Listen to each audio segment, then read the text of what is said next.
morning, everyone. My name is Mark Bishop, and welcome to GigaBIX 101. Today we are going to be punching down a Hydra cable onto a GigaBIX can.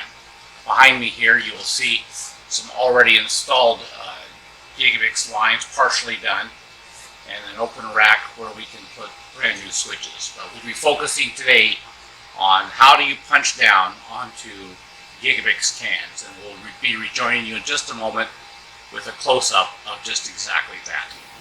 Before we can move on to punching down the Hydra cables into the GigaBIX can, we need to discuss how to properly lay in the Hydra cable so that you have the exact length needed for the punch downs. This is the starting of a Hydra cable lacing through the rack assembly. And notice how I've got it color-coded as orange, a single stripe of orange, and also written on the clear bundling switch 1, cables 1 through 12, and I've split out the odd cables, which will come down from the top, and the even cables up from the bottom. So you have to know where your switches are going to be in the rack. The spot above that is going to be for a fiber optic core switch, and the spot above that for a router, and the spot above that for a fiber optic patch bay. So being aware of where you are in a rack is important.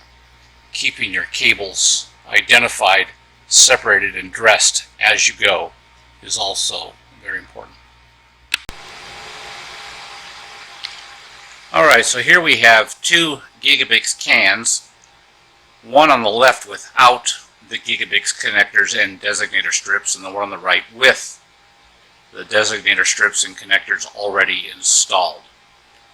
We'll be placing only a few big GigaBIX connectors and designator strips in the left block as we install the Hydra cables.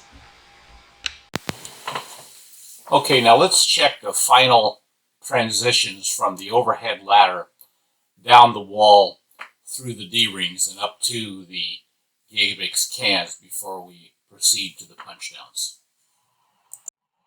This is Captain Bishop from the Starship Enterprise, and we will be engaging warp speed in just moments, so buckle up and prepare for your next adventure.